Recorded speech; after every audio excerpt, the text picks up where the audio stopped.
조금 전에 기도하셨던 것처럼 공식적인 수요 예배, 금요 철야, 물론 뭐 새벽 예배가 있겠지만 공식적인 부분으로는 마지막 예배라고 할 수 있고, 그리고 이제 로마서도 마지막 강의입니다. 이제 제가 보니까 오늘 로마서 45강인데요. 이제 끝날 무렵 되니까 좀 많이 아쉽네요. 그동안에 이제 처음 시작할 때 물론 뭐 속도도 생각하고 뭐 여러 가지 했지만 좀 초반에 약간 조금 좀 부족하지 않았는가 그런 생각이 들고, 이게 한 시간에 어떤 이렇게 양을 적정량을 채우려고 하다 보니까 너무 풍성한 부분들을 가지를 너무 많이 잘랐다 이런 생각도 좀 들고, 메시지를 전하는 자 입장으로 굉장히 좀 아쉽습니다. 하여튼 그럼에도 불구하고 이전에 이런 시간 우리에게 없었고, 또 하나님이 언제 또 하나님 기회를 주시면 또 한번 좀 다룰 날이 왔으면 좋겠지만, 일단 이번에는 이걸로 이제 마무리하는 그렇게 되는 것이니, 뭐 풍성하진 않다 할지라도 충분히 성경에서 우리에게 뭘 얘기하고 있는지는 로마서를 통해서 충분히 그래도 좀 우리가 와닿지 않나 생각을 합니다. 로마서 16장 17절부터 보겠습니다. 자, 로마서 16장 1절부터 쭉 이렇게 문안 인사를 계속 해오다가요, 17절부터 20절은 어떻게 보면 또 과로의 어떤 그런 역할을 나타냅니다.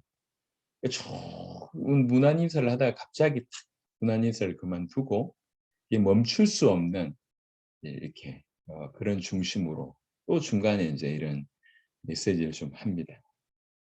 형제들아, 내가 너희를 권하노니 너희가 배운 교훈을 거슬러 분쟁을 일으키거나 거치게 하는 자들을 살피고 그들에게서 떠나라.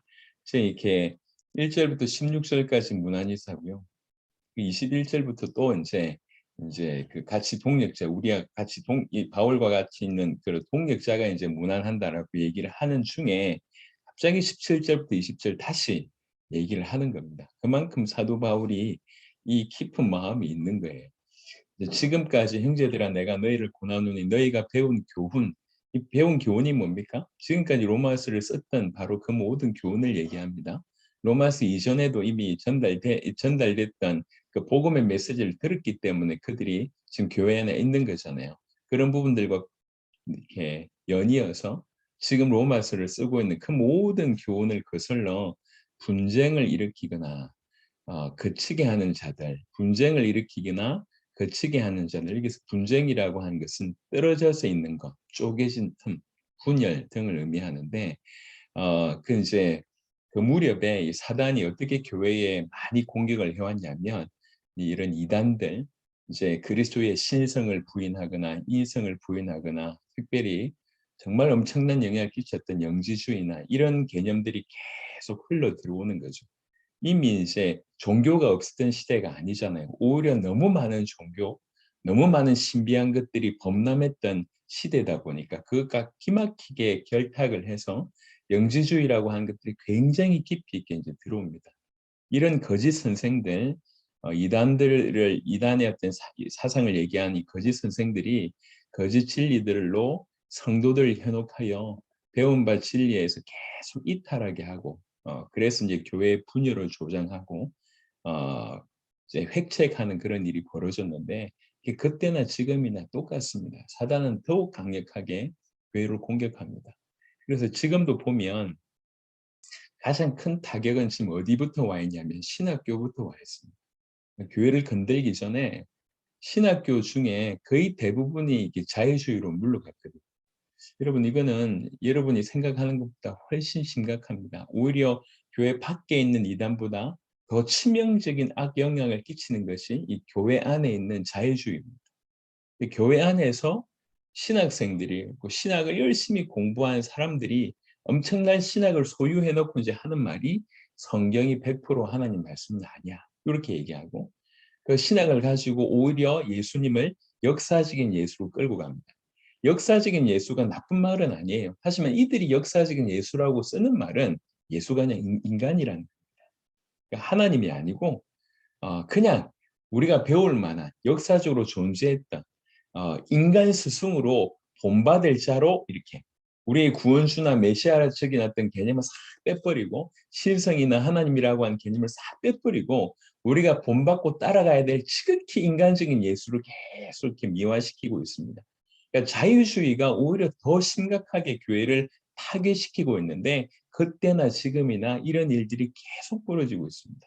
그래서 교회를 거슬러 분쟁을 일으키거나 또 거치게 하는 자들이라고 얘기할 때 거치게 하는 자들이라고 하는 것은 덫이나 함정이나 그다음에 이렇게 길에 놓아서 넘어지게 하는 어떤 장애물을 얘기하는데요. 거치게 하는 것들이라고 하는 것은 사람을 잘못 가게 해서 죄에 빠져들게 하는 사람을 얘기하는데 특별히 여기는 유대교적인 열심분자들을 뜻합니다. 이 사람들은 포기를 못하는 거예요. 왜 그러냐면 구약 성경을 하나님 말씀이라고 100% 알고 있기 때문에 이걸 놓을 수가 없는 거죠. 그리스도 예수께서 이 모든 것을 이루신 실체라고 얘기해도 예수 믿는 것도 좋은데 이 구약의 율법을 폐기할 필요가 없다. 오히려 구약의 율법을 폐기한 니네가 잘못이다라고 얘기해서 이 율법과 복음을 기가 막히게 혼합시켜서 교회를 어지럽게 하는 그런 세력입니다. 지금도 죄송하지만 안식일, 안식교 이렇게 이런 거 얘기 들어보셨잖아요. 자세하게 들어보면 여러분 복음이 선명하지 않으면 전부 그쪽으로 넘어가요. 왜 안식일을 안 지켰냐 이렇게부터 나오고 구약에 먹지 말라고 하는 게 있지 않냐 성경 들이네 밀면서 이게 먹지 말라고 했는데 왜 먹냐 실제로 이렇게 먹지 하나 보니까 사람한테 훨씬 건강하더라. 하나님 말씀이 그렇게 유익한데 니네 왜 안 그래? 그러니까 이분들의 말씀을 들어보면 우리는 다 말씀을 어기는 삶을 사는 것 같아요. 하나님 구약 말씀을 드러냈는데 우리 안식일도 당장 안 지키지 않습니까? 이런 여러 가지를 볼 때 완전히 우리는 이렇게 그냥 뭐 죄송합니다. 아이들 말로 얘기해서 예수 믿는다고 얘기하면서 말씀 하나도 안 지키는 쓰레기 같은 그런 느낌이 이제 든다는 거죠. 요때도 마찬가지입니다. 유대교적인 이 열심분자들이 아주 이렇게 이 복음과 율법을 믹스해가지고 뭐가 복음이고 뭐가 율법인지도 모르겠는 어떤 그런 일들로 아주 교회를 어지럽게 만든 그래서 결국에는 복음 진리를 왜곡시키는 그들 입장에서는 좋게 얘기하지만 예수 믿어. 하지만 구약도 지켜야 되지 않냐라고 얘기하면서 결국에는 이게 이제 둘 다 좋다가 아니라 결국에는 복음 자체가 완전하지 않는 복음을 결과적으로는 왜곡시키는 그런 결론을 내게 됩니다. 이 유대교적 열심분자들을 거치게 하는 자들이라고 하는 표현을 쓴 겁니다. 자, 교훈을 거슬러서 분쟁을 일으키거나 거치게 하는 자들을 어떻게 하라고 얘기하냐면 살피라고 얘기합니다. 살피라. 계속 응시한다고 하는 것이죠. 그러니까 이제 이 동물들이 이렇게 사냥감을 이렇게 하려고 막 살피는 것처럼 계속 응시하고 거짓 선생들이나 그들의 어떤 본질과 본성을 쭉 확실하게 보고 깨닫고 주의하라고 하는 그런 아주 엄한 명령입니다. 살피고 그리고 정말 이들이 거짓 선생들이 맞다. 복음을 왜곡시키는 자들이 맞다라고 결론 나오면 이 뒤도 돌아보지 말고 그들에게서 떠나라 그랬습니다. 떠나다 이 얘기는 단번에 저희에게서 돌아서라고 하는 거죠. 예. 개인의 감정이 아니라 이게 지금 복음이 아니야. 사람이 실수할 수 있는 거하고 복음 아닌 것을 복음이라고 얘기하는 거하고는 다르잖아요. 정말 복음을 왜곡시키는 일이 맞고 그리고 나서 성경 그대로가 아니라고 얘기할 때는 완전히 그들에서 떠나라. 배신하는 게 아닙니다. 성경에서 하는 말씀이에요. 그들에게서 떠나라. 이 같은 자들은 우리 주 그리스도를 섬기지 아니하고 다만 자기들의 배만 섬기나니 교활한 말과 아첨하는 말로 순진한 자들의 마음이 미혹하느니라. 이건 뭐 제가 뭐라고 얘기해야 될지 잘 모르겠지만 여러분들은 이런 경험들이 있지 않습니까? 잘 한번 생각해 보세요. 보시면 이 같은 자들은 우리 주 그리스도를 섬기지 아니하고 다만 자기들의 배만 섬기나니 라고 되어 있습니다. 사실은 그리스도 예수를 얘기하지만 결국은 자기 자신을 섬기는 자들입니다. 자기들의 배만 섬긴다는 얘기는 자기들의 이익만 추구한다는 얘기입니다. 어떻게 해서든지 교회와 성도들을 넘어뜨리려고 하는 자들로서 순전히 동물적인 욕구에 지배받는 자들입니다. 자기 욕망에 가득 차서 사실은 복음을 구실 삼아서 자신들의 사료의 사역을 채우는 것이 그들의 목적입니다. 섬긴다라고 하는 것은 자기 욕망을 아예 하나님으로, 자기 본능을 아예 절대화한, 그래서 그것에 노예되어서 있는 것을 섬긴다고 하는 표현을 쓰는 거거든요. 자기 배가 신이라는 거죠. 자기 배가 하나님이라는 거죠. 자기 배라고 하는 것은 자기 욕망, 어떤 자기의 욕구, 아니면 자기의 어떤 이런 것들을 하나님으로 여기면서 실제로는 복음을 이용해서 복음을 구실 삼아서 자기 배만 섬기는 이런 사람들이 바로 이 사람들입니다. 의외로 드러나지 않지만 적지 않게 있습니다. 자기들의 배만, 안타까운 일이지만 그렇습니다. 자기들의 배만 섬기나니, 그래놓고 이들은 교활한 말과 아첨하는 말로 순진한 자들의 마음을 미혹한다고 얘기합니다. 예, 여기서 교활한 말, 아첨하는 말이라고 얘기하는데, 교활하다고 하는 말은 유창한 말, 분명하고도 수긍이 갈 만한 말, 그럴듯한 말, 이렇게 얘기할 수 있고요. 아첨하는 말은 표면적으로는 아름다운 말이고 칭찬이고 그 자체로는 아주 매력적이지만 사실은 진실하지 않은 능변, 속일 목적으로 듣기에 좋은 말을 하는 거, 이게 이제 아첨하는 말인데요. 이처럼 아주 감언 이술을 해서 성도들을 유혹하여 속이고 결국은 그 모든 일들을 통해서 성도들로 하여금 신앙에서 떨어지게 하는데 능수능란한 사람들이 바로 이 사람들입니다. 그래서 이 같은 자들은 우리 주 그리스도를 섬기지 아니하고 다만 자기들의 배만 섬기나니, 여러분 하나님 얘기를 안 하는 사람들이 아니에요. 복음 얘기를 안 하는 사람들이 아니라고요. 지금 교회 안에 와 있는 사람들을 얘기합니다. 교회 밖을 얘기하는 게 아니에요. 우리 교회 밖을 얘기하는 것이 아니라 소위 교회 안에 들어와 있는 사람들에게 해당되는 말입니다. 이 안에, 이 틀 안에 들어와 있는데 거치게 하는 자들이 있고 분열을 조장케 하는 자들이 있다는 거죠. 소위 하나님을 믿고 예수님을 그리스도로 믿는다고 지금 교회 안에 들어와 놨고 결국에는 자기 배만 섬긴다고 얘기합니다. 하나님을 구실 삼아, 복음을 구실 삼아 사실은 자기 배를 절대화해서 자기 욕망을 절대화해서 그걸 쫓아가느라 사람들에게 아첨하는 말이며 어떤 것도 들어온 것도 얘기해놓고 그들로 결국 자기들을 쫓아오도록 만드는 이런 역할을 하는 겁니다. 그래서 교활한 말과 아첨하는 말로 순진한 자들의 마음을 미혹하느니라. 미혹한다는 얘기는 완전히 속인다는 얘기입니다. 사기친다고 하는 말입니다. 거짓 교사들은 순진한 자들을 멸망케 하는 악한 계교를 꾸미면서 기민하는 그런 일들을 하는 것입니다. 그러므로 사도들은 이런 자들에게서 즉시 떠나라고 경고하고 있습니다. 참으로 안타까운 일이지만 이런 일들이 적지 않게 벌어지고 있다는 것이죠.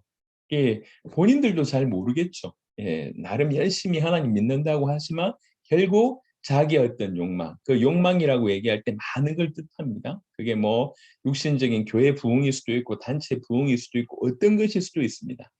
결국에는 주님을 섬기지 않고 자기의 뜻, 자기의 욕망, 자기의 욕구, 자기의 소망을 섬기게 만드는 아주 무서운 일이라고 볼 수가 있습니다. 그러면서 17절과 18절 약간 하고 어떻게 보면 문장이 다른 문장으로 전환되는 것 같은 느낌이 19절에 드는데, 너희의 순종함이 모든 사람에게 들리는지라. 그러므로 내가 너희로 말미암아 기뻐하노니 너희가 선한 데 지혜롭고 악한 데 미련하기를 원하노라. 여기서 17절, 18절하고 전혀 상관없이 보이는 이 19절은 사실은 상관없는 것이 아니라 아주 강력한 권면이라고 얘기를 할 수가 있습니다. 지금 뭘 얘기하고 있습니까? 이러이러한 자들이 있다. 그러니 이러이러한 자들이 맞다고 생각할 때는 잘 살피고 떠나라. 지금 그 얘기를 17절, 18절에 한 거지 않습니까? 그 얘기를 연이어서 너희가 선한 데 지혜롭고 악한 데 미련하기를 원하노라. 요런 어떤 선한 데 지혜롭고 악한 데 미련하기를 원해서 그들에게서 분명하게 지혜로워서 그들을 구별하고 그리고 순수함을 지켜낼 것에 대한 얘기를 하는 것입니다. 거짓 선생들의 미혹에 넘어지지 않기를 강력하게 주의시키고 있는 그런 말이라고 얘기하고 있습니다. 선한 것을 따르는 데는 지혜롭고 악에 이끌리는 데는 우둔함으로써, 그렇게 함으로써 거짓 선생들의 미혹에 넘어가지 않기를 강력하게 주의시키고 있는 그런 부분이라고 얘기를 할 수가 있습니다. 그래서 고린도전서 14장 20절에는 비슷하게 악에는 어린아이가 되고 지혜 있는 장성한 사람이 되라라고 권면하고 있습니다. 이게 뜬금없는 얘기가 아니고 지금 흘러오는 흐름 속에서 있는 얘기예요.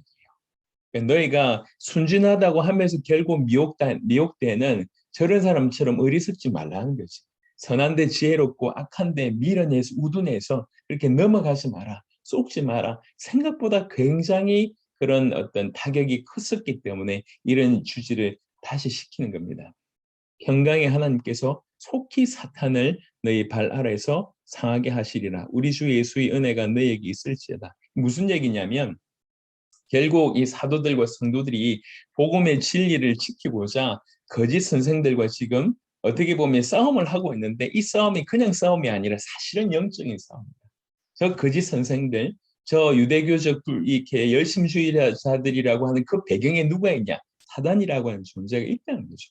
그들과 싸움이 단순히 육신적인 파이팅이 아니라 그들 배후에 있는 흑암과 영적인 전쟁을 하는 부분인데 그 싸움에 틀림없이 승리할 수밖에 없다는 결국은 승리할 수밖에 없다고 하는 사실을 아주 확실하게 밝히고 있습니다. 그래서 평강의 하나님께서 속히 사탄을 너희 발 아래에서 상하게 하시리라. 이렇게 전혀 영적인 얘기가 전혀 없는 것 같아 보이지만 사실은 이것이 영적인 싸움임을 분명하게 언급하고 있습니다.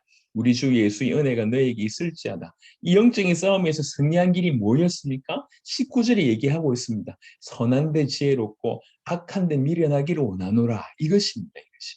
이 싸움으로 싸우는 거예요. 그래서 마침내 틀림없이 승리하게 될 것을 얘기하고 있습니다.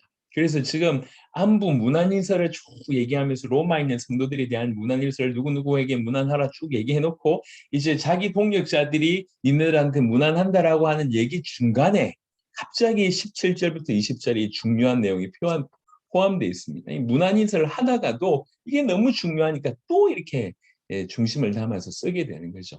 저도 이제 이렇게 글을 좀 어떻게든 보고서의 내용이니까 이제 자주 쓰지 않습니까?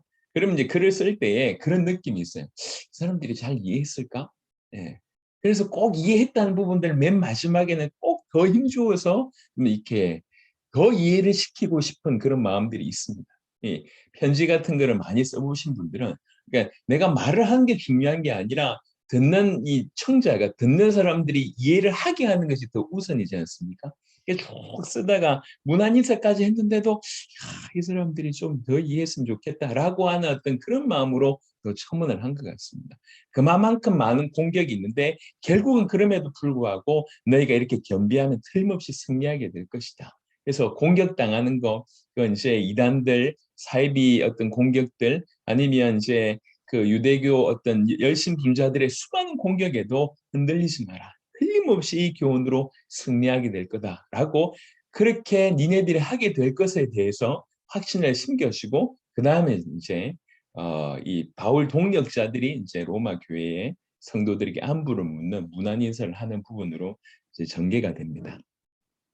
21절에 나의 동력자 디모데와 나의 친척 누기와 야손과 소시바드가 너희에게 문안하느니라. 결국 세계복음만은 많은 사람들이 하는 것 같지만 물론 이제 이름 없는 많은 사람들이 분명 그 역할을 했지만 그래도 주도하는 사람들은 소수의 생명 건 사람들이 주도했다는 것을 보게 됩니다. 제가 오늘 그 우리 이제 현이하고 하원이 이제 그 헤브론 그 입학해서 첫 번째 과정을 이수하는 그 수료식에 이제 잠시 다녀왔습니다. 참 갈 때마다 느껴지는 게 참 많아요. 예.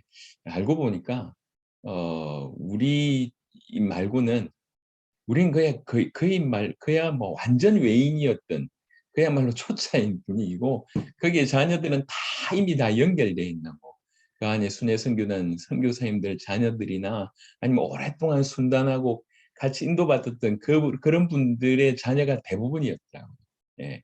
정말 한 20~30%그 이하로 이렇게 우리 같은 특별 케이스가 있는 것 같아요. 전혀 외부인이 갑자기 딱 등장한 그런 케이스가 있는 것 같아요. 서로 많이 도전되는데 오늘 맨 마지막 순서가 뭐였냐면 아이들이 이제 외운 거를 이렇게 그 스킷 드라마 형태로 로마서 1장부터 로마서 3장까지를 외워서 스킵 드라마로 하더라고요. 전 아이들이 로마서 1장부터 3장을 다 외워요. 그래 가지고 그거로 이제 이렇게 이 어떤 경우에는 동작을 좀 크게 하기도 하고 액션을 넣기도 하고 그다음에 이렇게 군무를 짜기도 하고 해 가지고 이 연습해 가지고 인제 하더라고요. 이 로마서 1장부터 3장 여러분 내용 굉장히 많습니다. 그리고 양이 많기도 많지만 그 구절 자체가 굉장히 어렵잖아요. 그리고 초등학교 4학년짜리, 5학년짜리, 6학년짜리, 중학교 1학년, 2학년, 3학년 아이들이 그걸 싹 외워 가지고 그걸 이제 드라마로 만들어서 풀어내더라고요. 야. 예전에 이슬람의 그 이제 완전 이슬람화를 위해서 가장 최고의 학교는 이제 전사를 만드는 그런 학교가 있다고 하잖아요. 이 사람들은 아예 진짜로 이 순교할 각오를 한 사람들을 이슬람 위에서 성전을 펼칠 사람들을 뽑아 가지고 그렇게 완전히 이렇게 뭐 세뇌하다시피 훈련한다고 하지 않습니까? 그런 사람들이 나와서 자살 폭탄 테러 하는 거거든요. 이슬람도 저렇게 하는데 사실 진짜로 영적으로 끌고 갈 수 있는 이런 우리 이 다음 세대들을 위한 이런 부분들이 많이 좀 필요하겠다는 생각을 참 많이 하게 되었습니다. 여하튼 여러분 주님 오실 길을 준비하는 부분에 있어서는 딴 게 아니라 그냥 대충 흘러가는 것이 아니라 정말로 하나님께서 그 시대에도 아주 소수의 정말 주님 앞에 인생을 드린 자들을 사용하셨음을 우리가 보게 됩니다. 이 말이 아니라 올해 우리 구절처럼 말이 아니라 정말로 삶으로 자기 자신을 내어드린 그런 소수의 인물들을 통해서 하나님께서 귀중한 큰 일을 행하셨음을 많이 보게 됩니다. 우리 모두가 바로 이 반열 가운데 있었으면 좋겠다고 하는 생각이 듭니다. 이제 드디어 사도 바울이 자기 동역자의 이름을 쭉 씁니다. 지금 현재 이 로마서를 쓸 때 적어도 자기와 함께 동역하고 있던 사람들에 대한 명단을 쓰는데 얼마나 보통 인물이 아닌가, 얼마나 귀중한 분들인가를 볼 수가 있는데 그중에도 대표적인 인물이 디모데라고 하는 사람을 제일 먼저 끄집어냅니다. 우리가 알고 있듯이 이 사람은 사도 바울이 믿음의 아들이라고 지칭했던 사람이고 어릴 때부터 경건한 가정에서 성장한 인물입니다. 바울이 2차 전도 여행 시에 마게도냐와 아가야 전도 여행에 이제 동참하게 되고 고린도 교회 내의 문제들을 해결하는 데 이제 파송되는 일이 이제 벌어집니다. 그리고 이제 여러 교회에 이제 이 디모데를 얘기할 때 자기 동역자라고 하는 것을 소개하는 거예요. 특별히 디모데에게는 남다른 사랑을 가지고 있었음을 보게 됩니다. 그만큼 이 디모데가 사도와 또 교회를 위해서 자기 인생을 얼마나 헌신적으로 드렸는지를 볼 수가 있습니다. 그러니까 이제 믿음의 아들이라고 얘기할 때 연배가 많지 않을 것이고 또 이제 디모데 전후서 같은 데 봤을 때 너의 연수함을이라고 하는 표현을 공개적으로 사도 바울이 하지 않습니까? 그렇다고 얘기할 때 분명히 어린 나이인데 20대 아니면 그 이하일 수도 있는데 그 어린 나이에도 불구하고 한 교회를 책임질 정도로 그렇게 생명 걸고 사역을 하는 거예요. 제가 이제 요번에 이제 고3들이 간사들이에요, 간사들. 그 간사들이 와가지고 이 아이들을 돕는 거예요. 이게 고3짜리 애들이에요. 근데 이 아이들이 하는 걸 볼 때 그냥 아이들로 안 보이는 거예요. 그래서 제가 고3인데 말을 못 놓겠는 거야. 간사님 할 수밖에 없더라고. 야, 얘가 고3이에요. 뭐, 근데 저희 첫째 딸하고 거의 비슷한 나이인데, 그러니까 현이한테 얘기를 좀 들어보니까, 자기 요번에도 아울리치 하는 얘기를 이제 쭉 하다가, 자기 이제 메시지 때문에 새벽 1시까지 이제 준비를 했는데, 간사님들은 다 새벽 3시까지 준비하고 뭔가를 하더래요. 그래가지고 그 중에 간사님 한 명이 코피가 터졌는데, 그런 상황에도 하더랍니다. 그것도 하루 이틀이 아니라 아울리치 모든 기간 동안 그렇게 섬기는 걸 보고 너무 존경스럽다고 이렇게 얘기를 하는 거죠. 그런 얘기를 들으니까 더욱 말을 못 놓겠어. 그러니까 고3인데 간사님 이렇게 하게 되는 거예요. 마음에 야 어떻게 이게 고3이지만 사실 그 어떤 경우는 헤브론에 초등학교 4학년 때부터 들어가서 8년 9년을 그 있다가 나온 친구. 그러니까 이게 아주 축적돼 있는 거예요. 야 그렇구나. 참 생각이 많이 들었습니다. 우리 아이들을 어떻게 키워내는가. 사실 이제 디모데 같은 경우에도 그냥 연수함에도 불구하지만 사도 바울에게 있어서 그 누구와도 대체할 수 없는 그런 인물로 자리 잡았다는 얘기는 이 사람이 호감이다 이런 얘기가 아니잖아요. 예, 디모데의 헌신과 디모데의 수고를 그냥 그 한 구절을 통해서 볼 수가 있는 거예요. 어릴 때부터 정말 생명 걸고 바울과 주의 복음을 위해서 수고했음을 보게 됩니다. 사실 오늘날 교회가 너무 아쉬운 문화를 가지고 있습니다. 이렇게 주님이 우선이라고 얘기하지만 어느 날 눈 떠보니까 우리는 내 걸 다 하고 나서 남는 여분을 드리는데 많이 익숙해 있는 어느 순간부터 우리는 그렇게 되었습니다. 남는 물질 좀 드리고 남는 시간 좀 드리고 이러지. 그것이 제일 우선이다. 내가 정말 죽을 것 같아도 먼저 하나님 옆에 엎드려 기도하고 죽을 것 같지만 하나님 말씀을 너무 사모하고 죽을 것 같지만 예배에 먼저 도전하고 이것보다는 이렇게 회사 안 다녀보셔서 그렇다면서 사회생활 안 해보셔서 그렇다면서 이래가지고 뭐 사회생활 너무 힘들다고 얘기하면서 실은 예배와 기도와 말씀 아주 중요한 것들은 항상 뒷전으로 가고 요즘에 돈이 써야 될 것이 얼마나 많습니까? 이거 필요하고 저거 필요하고 다 해놓고 계산 다 해놓고 남은 그 일부를 드리는 이런 부분이 어느새 그나마 남들보다 좀 많이 드리는 것에 대해서 스스로 위안을 느끼고 있을 정도로 우리 수준이 이렇게 땅바닥에 떨어져 버렸어요. 주님이 최우선이 아니에요. 이게 지금 전 세계 기독교의 문화가 돼버렸어요. 우리가 조금 이런 부분에 좀 아주 좀 냉정하게 견지할 필요가 있습니다. 우리 주님, 하나님이 살아계시지 않습니까? 그 살아계신 하나님 앞에 우리는 우리 인생을 드린다고 지금 여기 있지 않습니까? 그렇다고 얘기할 때 지금 우리가 하는 말 우리 스스로 좀 깊이 봐야 됩니다. 하나님 앞에서 우리가 우리 인생을 드리는 삶으로 살아가고 있는가? 여러분, 이 성경에 정말 수많은 사람들이 등장했지만 아주 소수의 사람들을 아주 크게 쓰신다는 걸 우리가 보게 됩니다. 어떤 경우에는 그냥 이름 한 줄 안 나오는 분들이 많은가 하면 어떤 부분에는 한 인물의 얘기가 굉장히 길게 써져 있는 케이스들이 있습니다. 예를 들면 아브라함 같은 케이스, 아니면 모세 같은 케이스, 다윗 같은 케이스, 오늘 얘기하면 바울 같은 케이스 꽤나 길게 쭉 써져 있습니다. 분명히 동일한 인간인데 분명히 다른 일들이 이제 벌어지는 것이죠. 여러분, 우리가 딴 건 아니더라도 영원에 관해서는 욕심을 내야 되고 하나님 앞에서는 욕심내는 우리가 살아보셨지 않습니까? 인생 단 한 번 있고 금방 가잖아요. 자칫 잘못하면 남 비판하고 돌아가는 것들 때문에 이렇게 여러 가지 얘기 옮기느라 시간 다 허비하는 안타까운 인생을 삽니다. 그게 아니고 누가 뭐라고 하든지 우리가 우리 인생 전체를 실제로 드리는 삶으로 살아갈 때 우리 주님 앞에서 누가 뭐라고 하든지 간에 사실 지금까지 우리가 이제 당세복의 사역을 걸어올 때 누가 우리를 인도해 줬습니까? 아니, 하나님 인도해 주셨지만 누가 우리를 인정해 줬습니까? 예, 제가 알고 있는 거의 대부분의 사람들이 좀 이상하다. 저 좀 너무 극단적이다. 아니면 뭐 이런 얘기들 항상 들었지 않습니까?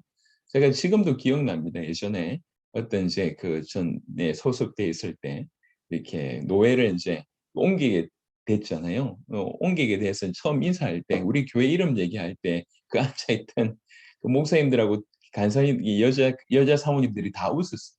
교회 이름 이상하다면서. 복음 가득한 교회 할 때. 그때 약간의 그 비웃음을 제가 아직도 느끼고 있습니다. 아주 얕잡아 보듯이. 둘이 나와서 인사하는데 한 명이 담임이고 한 명이 부목사라고 하는데 한 살 차이야.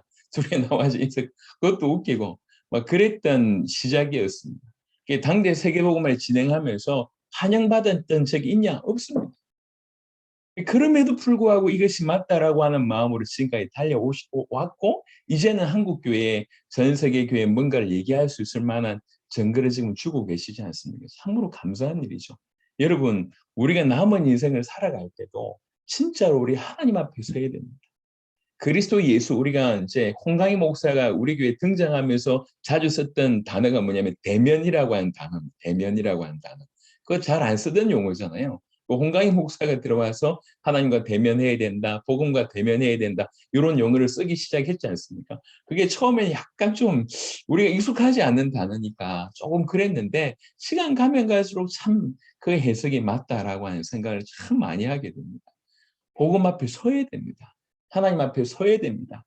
그냥 흘러가는 시간 하나님 모르시겠지 천만의 말씀. 예. 우리 모든 일거수일투족을 하나님이 아시고 심판한다 얘기하셨습니다. 행위대로 판단하신다고 얘기하셨습니다.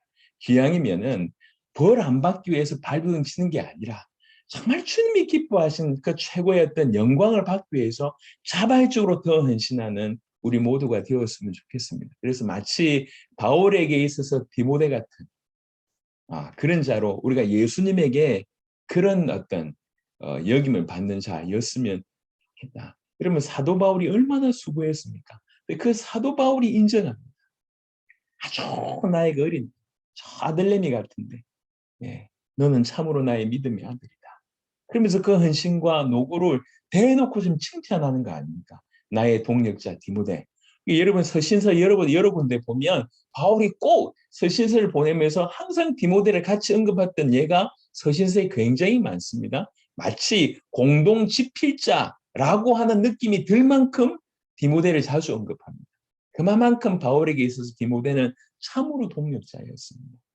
우리 모두가 그런 영적인 선한 욕심을 낼 수 있게 되길 바랍니다. 그리고 나의 친척 누기오와 야손과 소시파도 여기서 친척이라고 얘기할 때에 진짜 친척일 수 있지만 여기는 골육의 의미가 좀 많이 있다라고 보여집니다. 누기오라고 하는 사람은 안디옥 교회에서 선지자나 교사로서 중요한 역할을 했던 사람으로 구레네인 누기오라고 알려진 자입니다. 여러분 구레네인이라고 얘기할 때 우리가 알 수 있는 것은 안디옥 교회를 개척했던 사람이 구레네와 구브로 몇 사람입니다.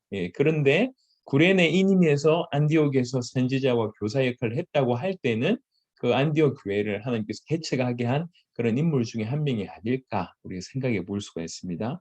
야손은 사도행전 17장에 등장하는 그 인물이고요. 소시바도는 사도행전 20장에 나오는 베레아 사람 부로의 아들 소바도와 동일 인물로 추정됩니다. 그래서 이 사람은 당시 이방 교회들이 예루살렘 교회에 그 가난한 성도들을 돕기 위해서 이제 연부한 거, 헌금한 걸, 그 구제 헌금을 전달하는 일을 맡은 사람들 몇 명 가운데 한 사람이었습니다. 이 사람들이 지금 사도 바울과 함께 있는 겁니다. 무난한다. 그리고 이 편지를 기록하는 나 드디오도 주 안에서 너희에게 무난하느니라. 여러분 대필자의 이름이 바울 서신에 기록된 것이 이번이 처음이고 마지막입니다. 유일합니다.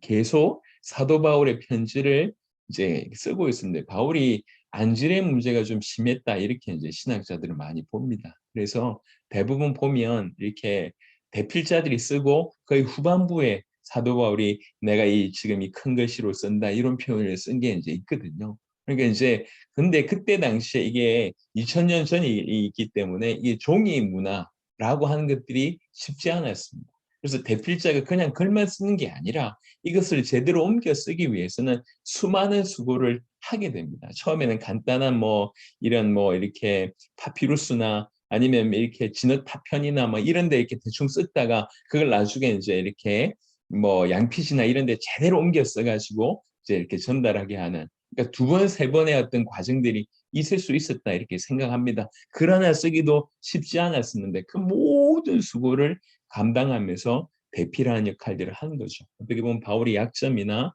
바울의 부족함을 채우는 그런 역할을 하게 됩니다. 한 사람이 모든 걸 다 할 수 있었으면 좋겠지만 그렇지 않잖아요. 최근에는 더 그런 것 같습니다.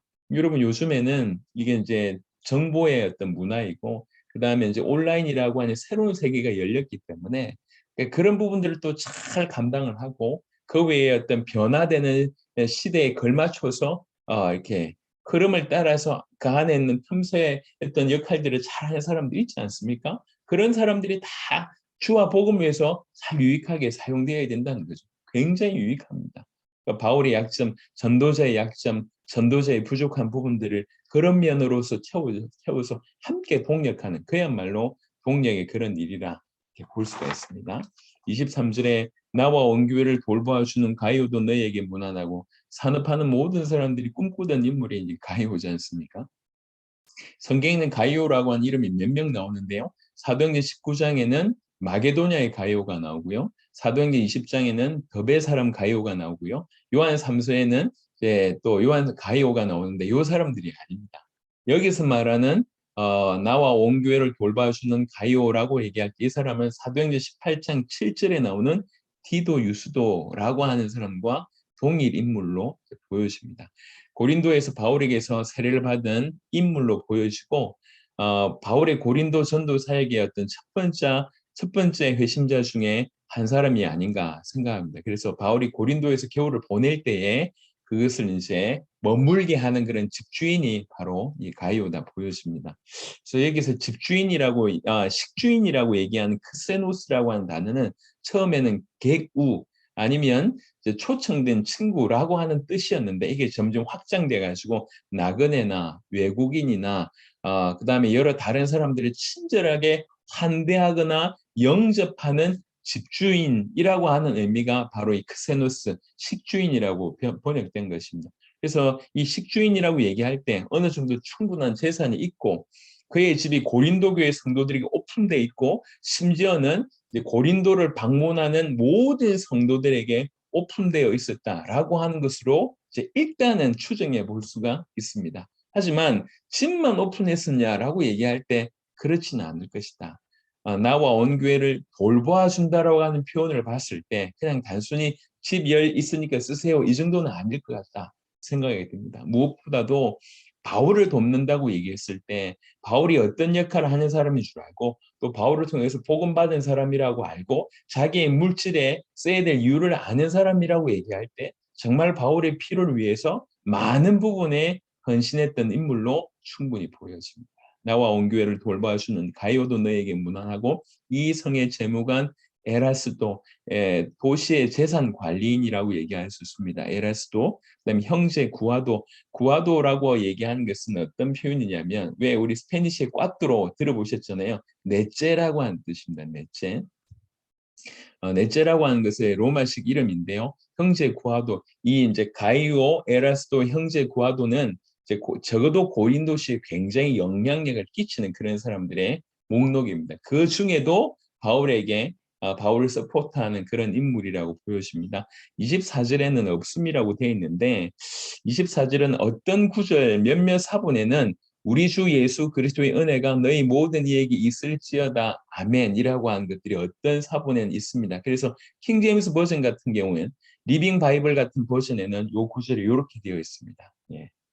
25절부터 27절 드디어 이제 안부를 끝나고 나서 모든 서신을 마무리하면서 찬양으로 돌려드리는 그런 마무리를 하게 되는데 25절에 나의 복음과 예수 그리스도를 전파함은 영세전부터 감추어졌다가 나의 복음은 바울이 실제로 믿고 있고 전파하고 있는 메시지를 가리킨다고 볼 수가 있습니다.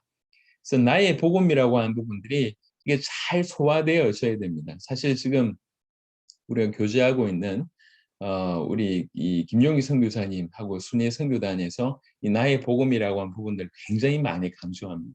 그래서 나의 복음이라고 하는 부분을 굉장히 강조하는데 사실 그 바울이 전했던 복음, 그러니까 이제 성경이 전했던 복음이 내 것이 됐다라고 하는 표현이죠. 내 것이 됐다고 하는 표현인데 나에게 무슨 일이 일어났는가도 중요하지만 사실 복음 자체가 중요합니다. 그래서 이 나의 복음이라고 얘기할 때 몇 구절 한번 살펴보겠습니다. 일단은 우리 사도행전 17 로마서 2장 한 4구절 정도만 보겠습니다. 로마서 2장 16절 로마서 2장 16절 곧 나의 복음에 이른 바와 같이 하나님이 예수 그리스도로 말미암아 사람들의 은밀한 것을 심판하시는 그날이라. 여기에서는 사도 바울이 나의 복음이라고 하는 표현을 여러 군데 쓰음에 대한 얘기를 하고 있습니다. 그러니까 바울이 계속 믿고 있고 전파하고 있는 것이 바울이 전하는 복음이다 이렇게 볼 수가 있고요. 디모데후서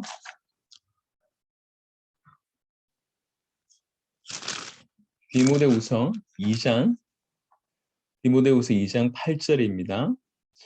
디모데후서 2장 8절 내가 전한 복음대로 다윗의 씨로 죽은 자 가운데서 다시 살아나신 예수 그리스도를 기억하라. 내가 전한 복음대로 그러니까 이제 바울이 믿고 있고 전한 것이 바울의 복음, 나의 복음이라고 얘기할 때 그 바울의 복음의 그 내용이 다윗의 씨로 죽은 자 가운데서 다시 살아나신 예수 그리스도를 기억하라. 요것이라고 볼 수가 있습니다. 자, 고린도전서 15장 보겠습니다. 고린도전서 15장 1절부터 4절까지를 보면 또 나의 복음, 바울이 전한 복음을 조금 더 구체적으로 볼 수가 있습니다. 형제들아, 내가 너에게 전한 복음을 너에게 알게 하노니 이는 너희가 받은 것이요 또 그 가운데 선 것이라. 내가 너에게 전한 복음, 바울의 복음, 나의 복음이라고 얘기하는 그 얘기입니다.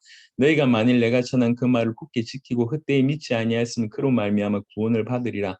내가 받은 것을 먼저 너희에게 전하였노니 이는 성경대로 그리스도께서 우리 죄를 위하여 죽으시고 장사 지낸 바 되셨다가 성경대로 사흘 만에 다시 살아나사.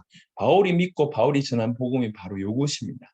이것이 자기의 것이 됐다는 것입니다. 조금 더 구체적으로 표현하자면 사도행전 17장으로 결론 맺을 수가 있는데 사도행전 17장 2절부터 3절입니다.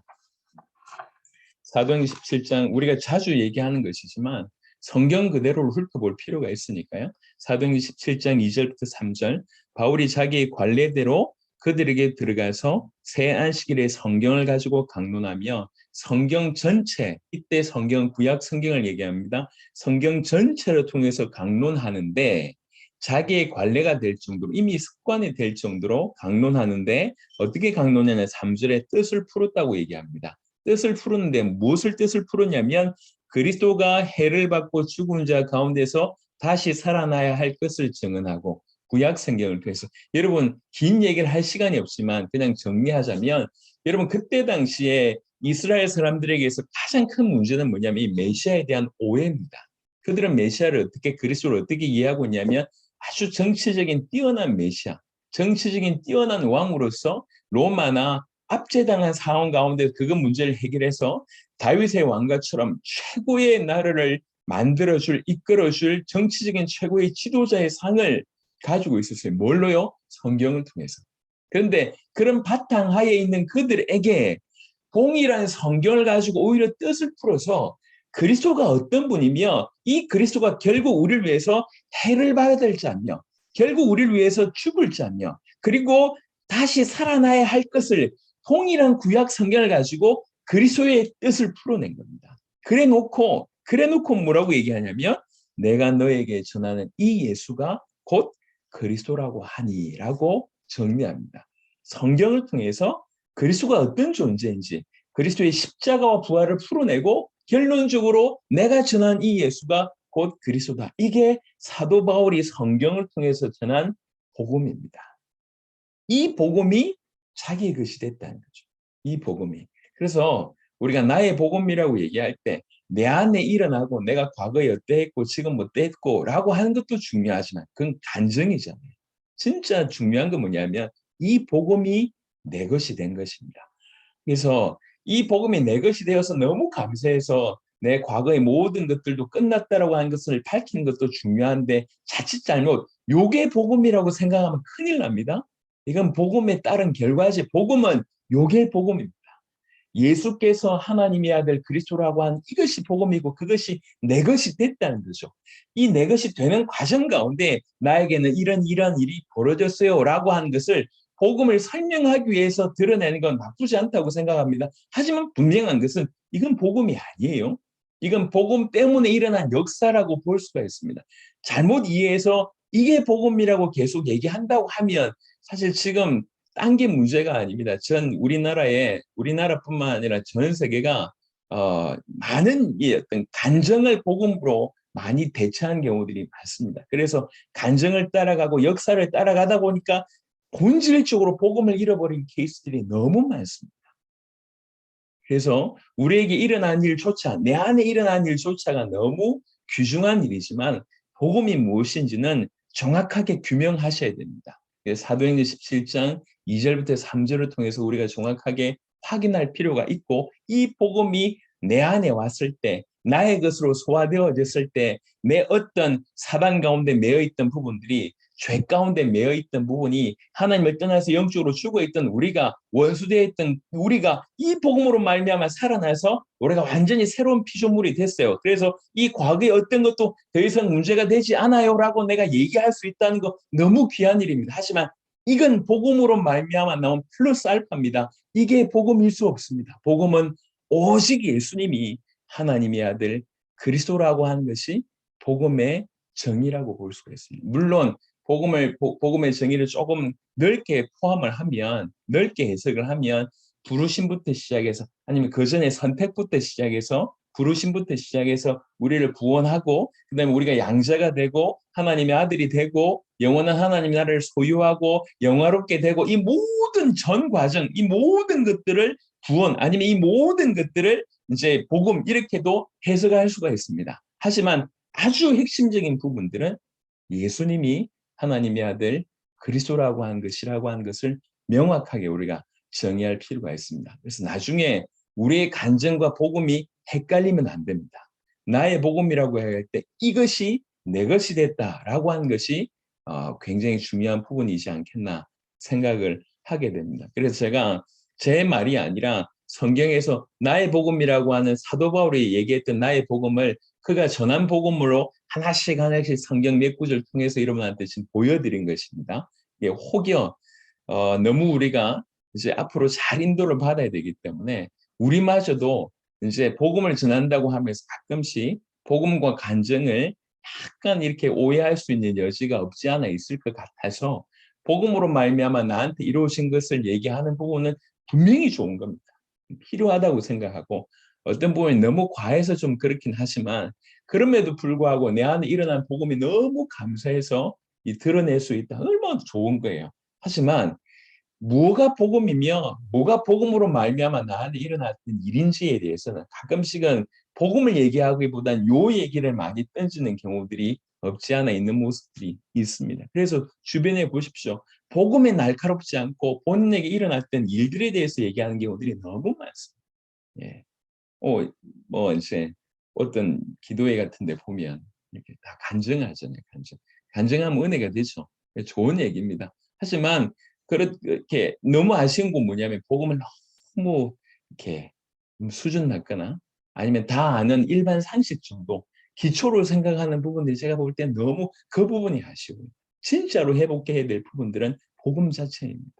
자, 그래서 나의 복음과 예수 그리스도를 전파함은 영세전부터 감추어졌다가 이제는 나타나신 바 되었다고 얘기를 하고 있습니다. 바울이 전한 복음에 대한 정리를 좀 했고요.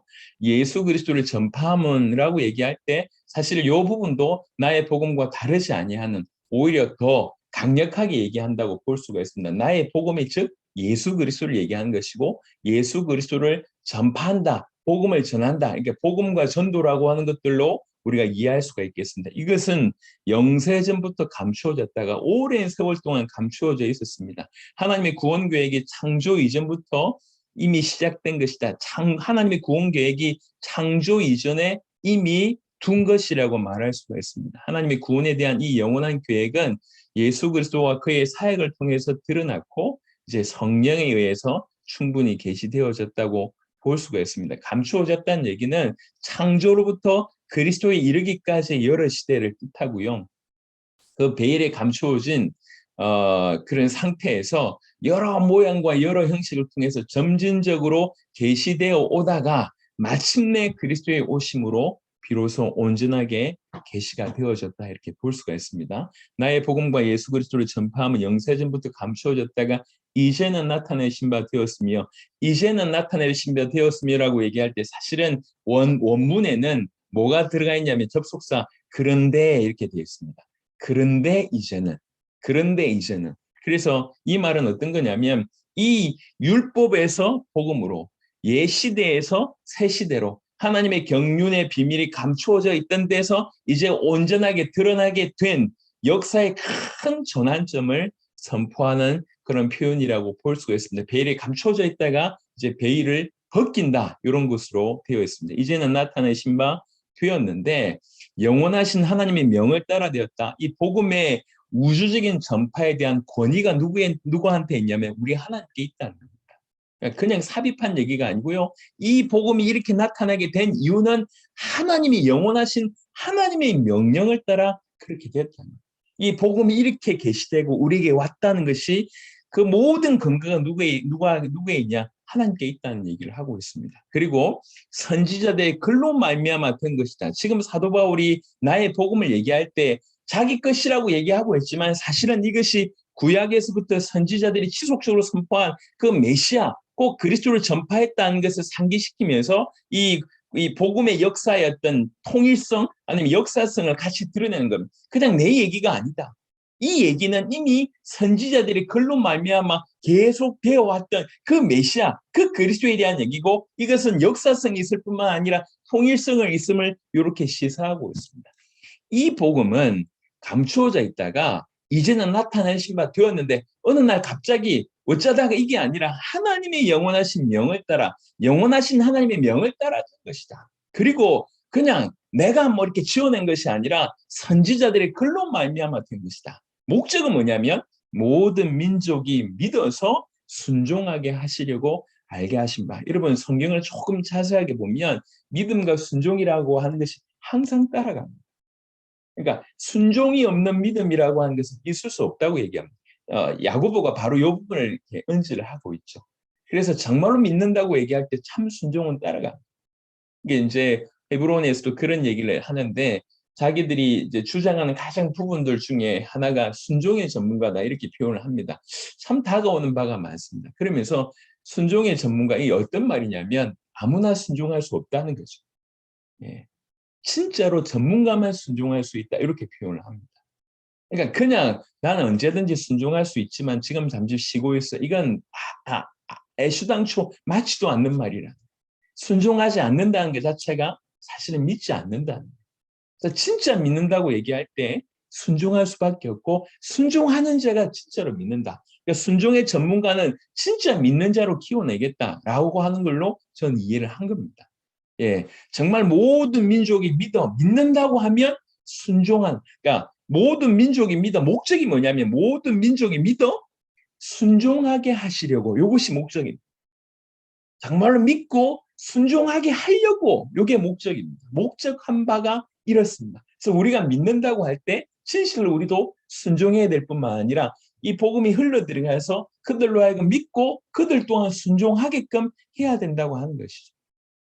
감사한 게 지금 전 세계에 다양한 곳에서 복음이 흘러들어가고 있습니다. 어제는 보니까 그 시릴로라고 하는 목사님이 자기 아들 데리고 이제 파라과이를 갔어요. 파라과이에서 막 집회하고 있는 영상이 이제 올라왔더라고요. 그러니까 이제 적지 않은 사람들이 모인 교회에서 막 집회를 하고 있더라고요. 아주 뜨겁게. 근데 시릴로 목사님은 이렇게 이 뭐라 그러죠? 이렇게 눈 밑에 이게 있는 거 있잖아요. 이게 좀 심해요. 이렇게. 그러니까 딱 봐도 피곤한 그런 분인데 그 피곤한 몸을 이끌고 가서 몇십 일 정도 사역을 하신다고 하시더라고요. 자기 나라니까. 정말 뜨겁게 사역을 하고 있어요. 그냥 뭐 우리가 뭐 이렇게 뭐 사역하면 뭐 돈 줄게 이렇게 하는 게 아니지 않습니까? 이게 올바른 복음을 전하고 주님 복음 받은 사람은 주님 다시 오실 길 위해서 살아야 된다. 요것만 그걸 위해서 남은 생을 드려야 된다. 요것만 전달했는데 정말 믿는 자들이 이렇게 순종하고 있는 모습이 전 세계로 드러나고 있지 않습니까? 하나님의 말씀입니다. 우리가 지어낸 말이 아니에요. 목적이 뭐냐? 이렇게 영세전부터 감추어졌던 복음을 드러내신 목적이 뭐냐? 하나님의 명을 따라서 지금 드러나셨는데 목적이 뭐냐? 믿어 순종하게 하시고 우리로 말미암아 모든 민족이 믿어서 순종하게 하시려고. 그러니까 우리를 통해서 이런 일이 진행된다고 할 때 우리 먼저 믿고 순종하는 삶을 사는 것이 옳다는 거죠. 그래서 자세하게 보십시오. 여러분 교회 안에 사단이 들어와서 가장 강력하게 공격했던 부분이 뭡니까? 말과 삶을 분리시킨 거예요. 신앙과 삶을 분리시킨 겁니다. 믿음과 순종을 분리시킨 겁니다. 믿는다고 얘기하지만 아직은 여러 가지 이유로 순종 못해. 이게 합리적으로 지금 보편적으로 대부분의 사람들이 안주하고 있습니다. 내가 바쁜 거 하나님이 아실 거야. 내가 어렵다는 걸 아실 거야. 그래도 하나님께서 오래 참으신 분이니까 조금 더 기다려 주시겠지. 여러 가지 이유로 합리화하면서 믿음과 순종을 우리가 분리하고 있습니다. 삶과 신앙을 우리가 분리하고 있습니다. 말이지 삶이 아니요. 우리가 분리하고 있습니다. 누가 이렇게 만들었습니까? 우리 주변 모두를 보니까 그렇게 살고 있거든요. 그게 일반적이며 그 정도는 괜찮다고 여겨지는 게 사단이 만들어 놓은 기막힌 함정입니다. 믿음이라고 얘기할 때는 순종을 전제합니다. 순종이 전제되지 않는 믿음은 믿음이 아닙니다. 그 헤브론 그 순단 표현으로는 나 잡아 먹고 너 살아라 이런 표현이 있더라고요. 그거 좀 과격해요. 그러니까 예수님의 어떤 표현인데 예수님이 나를 잡아 먹고 너는 살아 이런 표현으로 얘기를 많이 하시더라고요. 야, 조금 과격하긴 한데 그래도 확 다가오지 않습니까? 예수 믿는다고 하는 것 자체가 주님이 나를 위해서 죽었다고 하는 것을 내가 온몸으로 인정하고 받아들이고 그 사실에 내가 내 인생을 거는 거 아닙니까? 그 사실에 내가 내 믿음을 거는 거 아닙니까? 그런데 어떻게 순종이라고 하는 것이 안 따라갈 수 있냐 말이에요. 그럴 수 없다는 거죠. 그래서 목적이 뭐냐? 이렇게 영광스러운 복음을 드러내되 영원하신 하나님의 명을 하셔서 드러낸 그리고 선지자들이 글로 말미암아 이렇게 한 목적이 뭐냐? 모든 민족이 믿어서 순종하게 하시려고. 그거 하게 하시려고 알게 하셨다는 거예요. 알게 하신 방법이 뭐냐? 그 신비의 계시를 따라 되었다. 누구나 알 수 있는 게 아닙니다. 계시를 따라서 그 신비의 계시를 따라 성령께서 각자의 마음에 역사하셔서 남들은 막 오랫동안 그냥 이렇게 암만 성경을 읽어도 이해가 안 되는데 하나님께서 주의 성령으로 우리에게 계시하셔서 깨달아 주신 겁니다. 이 말이 이 말인가? 그렇게 오랫동안 믿어왔는데 시간 가면 갈수록 더 깊이가 다르다고 하는 것이 참으로 은혜인 것 같습니다. 너무 많이 들어왔는데도 불구하고 너무 내가 깊이가 없었구나 이렇게 생각이 들고 더 그 예수 이름을 더 높이고 싶은 생각이 계속 들고 하나님께서 우리에게 당신을 계시하시고 복음을 계시하실 때만 알 수 있는 것입니다. 그 신비의 계시를 따라 된 것이니 그리고 이 복음으로 너희를 능히 견고하게 하실 여러분 우리를 견고하게 할 것은 하나밖에 없습니다. 그것은 복음입니다. 복음만이 우리를 견고하게 합니다. 여러분, 딴 게 아니에요. 응답이 우리를 견고하게 하는 게 아닙니다. 뭔가 하나님의 놀라운 역사가 우리를 견고하게 하는 게 아닙니다. 물론 부수적으로 아니면 뭐 다른 차원으로 그런 역할을 할 수 있지만 진실로 우리를 견고하게 할 것은 복음 자체라는 것이죠. 유의하시기 바랍니다. 복음이 우리를 견고케 합니다. 그래서 진실로 복음 속으로 깊이 들어간 것이 이만큼 중요합니다.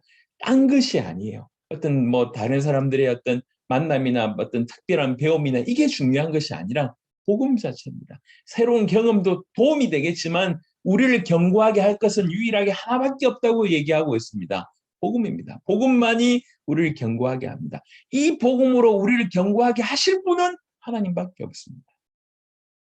하나님 이 복음으로 너희를 능히 견고하게 하실 하나님께서 저와 여러분들에게 이런 은혜를 주시기를 바랍니다. 견고하게 하실 지혜로우신 하나님께 유일하게 지혜로우신 하나님이십니다. 영원하신 하나님의 뜻을 감추었다가 이제는 그 아들의 복음 안에서 구체적으로 나타내심으로써 유대인과 이방인 모두에게 구원을 드러내시는 하나님의 청량할 수 없는 구원 섭리의 오묘함을 지혜로우신 요 한 단어로 표현합니다. 지혜로우신. 그 엄청난 영원하신 엄청난 복음을 영원하신 하나님의 명을 따라 이제 이렇게 드러내신 것은 당신의 아들의 복음 안에서 이렇게 구체적으로 드러내신 것은 유대인과 이방인 모두에게 구원을 나타내시려고 하는 그런 하나님의 청량할 수 없는 오묘한 섭리를 지혜로우신이라고 표현합니다. 그래서 지혜로우신 하나님께 사도 바울은 이제는 구원의 비밀이 더 이상 침묵이 아니고 마침내 그 구원의 실체와 그 결과가 드러났다고 하는 것을 밝히면서 그 모든 일을 이루신 그 지혜로우신 하나님께 끝없는 찬양과 영광을 돌릴 수밖에 없고 그 돌리면서 이제 본 서신을 끝내게 됩니다. 지혜로우신 하나님께 예수 그리스도로 말미암아 영광이 세세 무궁하도록 있을지어다. 아멘. 복음의 궁극적인 목적이 뭐냐라고 얘기할 때 한편으로는 우리 입장에서는 믿어 순종하게 하는 것이라고 하면 더 큰 높은 입장에서는 뭐냐면 지혜로우신 하나님께 영광 돌리는 일이 복음의 목적이라고 하는 거죠. 이 복음이 우리에게 흘러들어와서 우리를 구원하신 그래서 우리로 하여금 이 사실을 받아들이고 그리 순종하게 하는 것이 복음이 우리에 대한 목적이라고 얘기하면 더 궁극적인 목적은 이 복음이 우리를 그렇게 살림으로 말미암아 궁극적으로는 그 지혜로우신 하나님이 영광을 받으신 이것이 복음의 더 근원적이고 궁극적인 목적임을 밝히면서 이 대단한 서신을 이제 끝내게 되는 것입니다. 로마서 마지막 부분이라 조금 시간이 좀 걸렸습니다. 로마서 16장 특별히 25절부터 27절은 묵상하면 묵상할수록 참으로 놀랍다. 이 복음이 얼마나 위대하신 것인가를 정확하게 밝히고 있고 이 복음을 우리가 받고 복음 때문에 살아간다고 하는 것이 얼마나 놀라운 것인지를 드러내면서 이 복음을 우리에게 허락하신 하나님께 무한한 영광을 돌리고 있는 것입니다. 여러분, 딴 것 때문이 아니라 우리에게 복음 주신 그 하나 이유 때문에 하나님께 무한 영광을 돌릴 수 있는 저와 여러분 되었으면 좋겠습니다. 복음이 그 정도로 우리에게 강력하게 다가올 때만 그런 영광을 돌릴 수 있지 않을까 생각합니다. 너무 돈이 없다가도 돈이 생겨도 참으로 감사하고 할 것인데 당신의 핏값으로 우리에게 허락하신 복음의 가치를 적어도 우리만큼은 알고 영광을 돌려야 되는 것이 아닌가 생각합니다. 지금 내년에는 하나님께서 어떤 식으로 또 문을 열어주실지가 굉장히 많이 기대가 됩니다. 그래서 1월 달, 2월 달 외부의 스케줄들이 계속 잡히고 있습니다. 오늘 새벽에 이렇게 거제도에서 연락이 와서 집회를 확정을 지었는데 제가 볼 때는 굉장히 의미 있는 일들이 벌어지지 않을까. 선교사 사경회를 비롯해서 기아 대책부터 시작해서 또 여러 교회들의 요청들이 이제 새해가 들면서 계속 요청이 오고 있는데 이유가 충분히 있겠다. 더욱 민족을 섬기고 세계를 섬기는 자로 더 순수하게 복음 그대로 말씀 그대로 성경 기록 그대로 이렇게 살아내면서 더 위대한 일을 수종드려야 되겠다는 생각합니다. 로마서를 마무리를 쭉 하면서 여러 기도 제목들이 많이 이제 생깁니다. 우리도 교회 내에서 너무 많은 혼란들과 교회를 무너뜨리려고 하는 공격이 이 시대에도 있습니다. 우리가 깨어서 그것을 분별하고 그 공격하는 사단과의 싸움에서 틀림없이 승리해야 되겠다라고 하는 부분들이 보여지고 바울을 도왔던 수많은 동력자들의 모습, 그중에 디모데의 모습을 보면서 우리가 어떤 삶을 살아야 될지 또 기도 제목들이 보여지고 무엇보다도 로마서 16장 25절부터 27절에 이 복음이 얼마나 위대한가, 이 복음을 통해서 우리를 구원하신 그 하나님께 우리가 어찌 찬양하지 않을 수 있는가, 이런 부분들이 발견됩니다.